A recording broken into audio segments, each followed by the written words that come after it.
Hello friend, good morning. कैसे हैं आप लोग? आई होप अच्छे होंगे, अपने लाइफ में स्वस्थ और मस्त भी होंगे।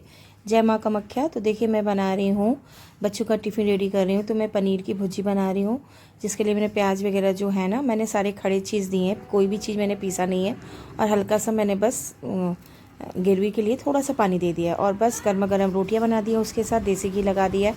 घर पे मैं देसी घी बना लेती हूँ, जो दूध लेती हूँ ना, उसी से मैं मलाई निकाल के घी बना लेती हूँ। बच्चों को रेडी कर लिया, बच्चों को नाश्ता भी दे दिया है और बस फटाफट बेटी की चोटी कर दूँगी और इसको भेज दूँगी स्कूल।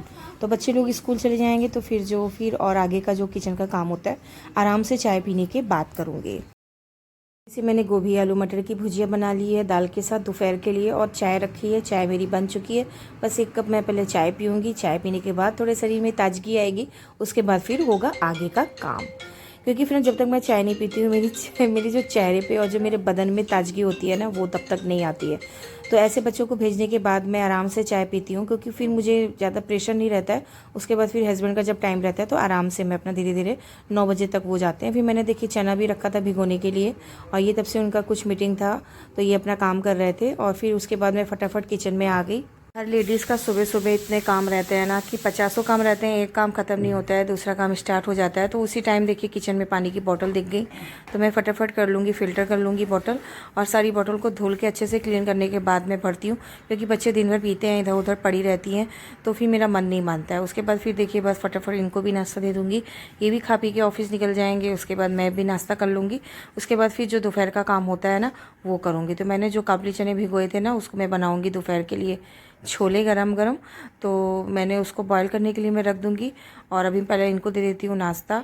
और फटाफट मैं सोची पूड़ियाँ ही तल देती हूँ, क्योंकि सूखी सब्जी और पनीर के साथ पूड़ी अच्छी लगेगी। बच्चों लोग को आज मैंने रोटी दी है, क्योंकि रोज़ रोज़ वो लोग पूड़ियाँ ले जाते हैं, तो बीच बीच में कभी कभी उन लोग को रोटियाँ भी देना बहुत ज़रूरी है। क्योंकि रोज़ रोज़ पूड़ियों की वजह से ना उनकी आदत भी ख़राब हो जाएगी, और ज़्यादा तेल रिफाइंड भी खाना अच्छी चीज़ ही नहीं है। फिर उसके बाद फिर देखिए फटाफट देखिए मैंने पूड़ियाँ तल ली हैं, और मेरी बायदो भी आ रही होगी। और फटाफट देखिए छोले के लिए मैंने कुकर भी निकाल लिया, थोड़ा सोडा वगैरह ऐड करके मैं रख दूँगी उबलने के लिए। ये अपना काम होता रहेगा, तब तक मैं किचन और जो बेडरूम का काम होता है वो डस्टिंग वगैरह मैं देख लूँगी। फिर मैं भी कर लेती हूँ नाश्ता। उसके बाद फटाफट नाश्ता करने के बाद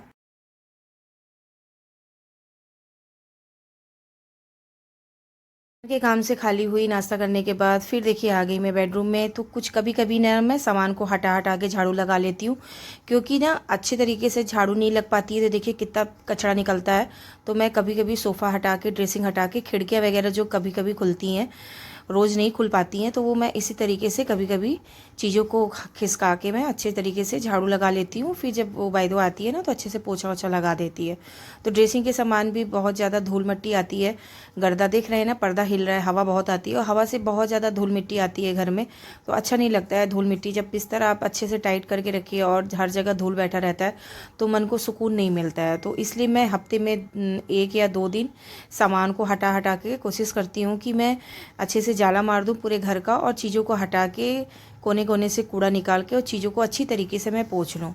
रोज़ के मेरी जो डस्टिंग होती है, वो हर चीज़ों को आगे आगे की पोंछ के मैं खाली हो जाती हूँ। और जो मेरी हफ्ते की 2 दिन डस्टिंग होती है, वो ये मैं इस तरीके से करती हूँ कि मैं चीज़ों को हटा के, और जब मन करता है कभी इधर उधर सेट कर देती हूँ, क्योंकि आँखों को वो भी थोड़ा सा चेंजिंग ना अच्छा लगता है।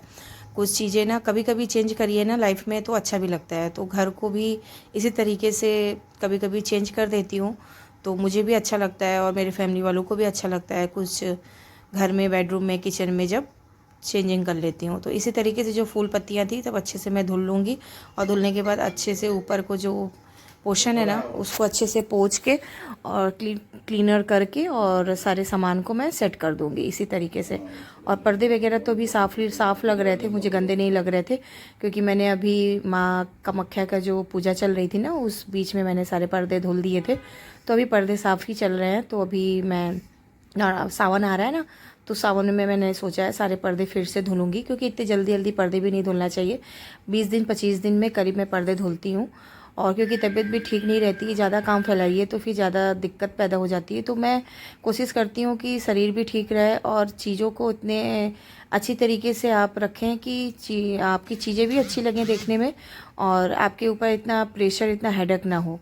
तो बस ऐसे ही मैं करती रहती हूँ। जब मेरी तबीयत कभी ठीक बहुत ज़्यादा लगती है तो मैं कामों को फैला लेती हूँ, और कभी मैं तबीयत कभी डाउन रहती है तो कुछ चीज़ों को मैं देख के अनदेखा कर देती हूँ, क्योंकि लाइफ इसी यही होती है, क्योंकि आपका काम तो कोई दूसरा करने नहीं आएगा, वो आपको ही मैनेज करना पड़ेगा। तो उसके बाद देखिए किचन का बेडरूम का कुछ काम छोड़ के मैं इधर आ गई किचन में। फिर किचन में मैंने सोचा मैं मेरा जो चना है ना, काबली चना, वो बॉयल हो चुका है, उसको मैं लगा दूं छौंका। और जो छौंका हमेशा जो हर लेडीज़ लगाती हैं, बेसिक मसाले मैंने दे के उसमें लगा दिया है छौंका। और ये भी अपना छोला पकता रहेगा, धनिया पत्ता लास्ट में ऐड कर दूँगी, थोड़ा गरम मसाला। और छोले के साथ मैंने गोभी आलू की सब्ज़ी बनाई है ना, और राइस बना लूँगी, हो जाएगा। और बच्चे स्कूल गए, अभी बच्चों को भी लेने जाना है। बेटा तो साइकिल से आ जाता है, बेटी को स्कूटी से लाना पड़ता है। अभी किचन की हालत भी कुछ ख़राब हो रखी, उसको भी सारा टेस्टिंग वगैरह करना है। काम मतलब सुबह मुझे 12 से 1 बज जाता है सारा काम क्लीन करने के बाद, क्योंकि वो जो मैट है वो भी करती रहती है, साथ में मैं भी, मेरा जो काम है मैं भी करती रहती हूँ। इसी तरीके से घर को हर चीज़ मेंटेन करने में मुझे 3 से 4 घंटे लग जाते हैं। और उसी के साथ साथ खाना, नाश्ता और दोपहर का लंच वगैरह सब देखना पड़ता है। फिर जो चीज़ें ख़त्म हो जाती हैं किचन में, बेसिक चीज़ें, जो तेल हो गए, रिफ़ाइन हो गए, मसाले कुछ कुछ ख़त्म हो जाते हैं ना रोज़ के यूज में, तो मैं उसको सोचती हूँ कि मैं उसी टाइम जब टेस्टिंग करती हूँ, मैंने ये देखिए उसी टाइम में सेट मैंने ऐसे ही एक कटोरी में मैंने वाइट सीमेंट ऐसे ही घोल के डाल दिया था, और रात भर में ये इतना अच्छा निकल आया। और उसके बाद मैंने इसमें रात को ही, जब मैं सीमेंट निकाल रही थी, कर रही थी ना, उसी में मैंने, मेरे पास प्लास्टिक के ऐसे ही डंडे थे तो मैंने उसमें लगा दिए थे, तो वो एक पेड़ा टाइप का बन गया। उसके बाद इसका थोड़ा सा मैं डेकोरेशन कर दूंगी, क्योंकि प्यारा सा पेड़ा ऐसा आप ऑनलाइन वगैरह और ऑफलाइन वगैरह देखेंगे ना तो आपको नहीं मिलेगा। तो मैं खाली टाइम में ऐसे कुरचल्ली करती रहती हूँ कि कुछ चीज़ें मैं घर पे बना लूँ और मेरे घर को और मेरे किचन को थोड़ा कुछ नया लुक दूँ। तो बस ऐसी मेरे पास कुछ चीज़ें रहती हैं, मैं रखती रहती हूँ ऐसे बॉक्स वगैरह में, क्योंकि मैं चीज़ों को ना फेंकती नहीं हूँ। जो चीज़ें मेरी ज़रूरत आ जाती हैं वो देखिए इस तरीके से मैंने पीछे हैंडल लगा दिए हैं 3 ठो, तो स्टूल टाइप का बन गया है ये छोटा सा मिनी स्टूल। और इसको मैं किचन में रखूँगी, इसके ऊपर मैं रख दूँगी रोटी का गरमा, जो मैंने अभी लकड़ी का मैंने ऑनलाइन अमेज़ॉन से मैंने ऑर्डर किया था, बहुत ही प्यारा आया। आप लोग ने मेरे शॉर्ट वीडियो में किचन में देखा होगा, आप लोग चेक करिएगा, बहुत ही प्यारा है। उसमें रोटियाँ भी गर्म रहती हैं और बहुत ही सुंदर वो गरमा आया है। मतलब उसका दाम है, ऐसा नहीं है कि सस्ता आया है, 1000 रुपये का है, लेकिन बहुत ही प्यारा है। तो उसी के लिए मैंने छोटा सा प्यारा सा मिनी स्टूल बनाया है, इसी के ऊपर मैं रखूँगी गरमा। तो बस इसको थोड़े से ग्लास वगैरह से मैं डेकोरेशन कर दूँगी और बहुत ही प्यारा लगेगा, देखिएगा आप लोग। ये ऐसे ही वाइट सीमेंट पड़ी हुई थी, और पड़ी होने के बाद देखिए मैंने इतना प्यारा सा स्टूल बना दिया ना, अच्छा लग रहा है ना आप लोग को। जरूर छोटी छोटी चीज़ें आप लोग घर पे अगर ट्राई करेंगे ना, ऐसा ज़रूरी नहीं है कि वो हो नहीं सकता है। अगर लेडीज़ चाहे ना तो कुछ भी कर सकती हैं। तो ये देखिए शाम के टाइम मैंने सोचा पापड़ चिप्स वगैरह मैं बना के रखती हूँ डिब्बे में होली के टाइम, तो मैंने सोचा इसको फ्राई करके मैं डिब्बे में कंटेनर में रख दूँ, क्योंकि बच्चों को शाम के टाइम ना नाश्ते में पापड़ चिप्स हो गए, नमकीन बिस्किट, कभी चाउमीन पास्ता वगैरह वगैरह खाते रहते हैं। तो इन लोग के लिए मैंने फरमाइश के लिए मैंने सोचा, मेरा डिब्बा ख़त्म हो गया था, खाली हो गया था, तो मैंने उसी टाइम सारे कंटेनर को अच्छे से फ्राई कर लिया, और फिर इसी टाइम इसी तेल में मैं सब्ज़ी में लगा दूंगी तड़का। तो फ्रेंड देखिए रात हो गई, रात के खाने की तैयारी कर रही हूँ। तो मैंने एक चीनी मिट्टी क्या मट्टी की जो कुकर कढ़ाई होता है ना, मैंने अमेज़ोन से वो मंगाया था। मैंने सोचा आज उसी में सब्ज़ी बनाती हूँ, थोड़ी सोनी सोनी टाइप की बनेगी। बस आलू की सब्ज़ी सिंपल सी, जो बेसिक से मसाले होते हैं ना, थोड़ा सा लहसुन मिर्चा और हरा धनिया का पीस के बनाऊँगी। तो ये देखिए मैंने मंगाई है मट्टी वाली कढ़ाई, लेकिन ये ना मैंने 1 से 2 बार खाना बनाया, ये थोड़ी सी ना ये चिटक गई। चिटकने से क्या हो रहा है ना, तेल नीचे से चू रहा है, बहुत दिक्कत हो गई। ये मैंने यूज भी कर लिया, अब चेंज भी नहीं होगा, और 7 दिन के ऊपर हो गया ये। और मेरी 1200 रुपये की ये कढ़ाई बिना मतलब का पैसा हो गया ख़राब इसका। तो एक तरफ मैंने घुघरी छौंक दी थी नाश्ते के लिए, और बस आलू की बेसिक सी जो सब्जी होती है ना, फ्राई करके और फटाफट जो मसाले होते हैं सारे उसी में मैंने ऐड कर दिए हैं।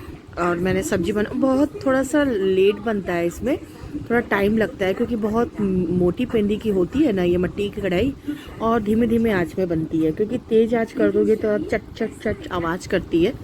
तो आप लोग जब भी मंगाना तो सोच समझ के मंगाना, क्योंकि मैंने तो मंगाया, मेरा पैसा लॉस हो गया ये।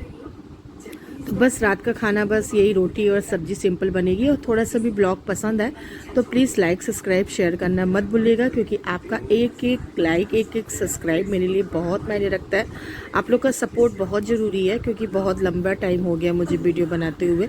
बस आपका थोड़ा सा सपोर्ट रहेगा तो मैं भी किसी मुकाम में पहुँच जाऊँगी। तो बस इसी के साथ मैं मिलती हूँ एक अच्छे से ब्लॉग में कल। अभी के लिए bye bye, good night, see you. अपना ध्यान रखिएगा, अपनी लाइफ में मस्त रहिएगा, खुश रहिएगा और एक दूसरे के साथ मिलजुल के रहिएगा। तो जय माता दी, जय माँ कामाख्या। फिर मिलते हैं आपको एक अच्छे से ब्लॉग में।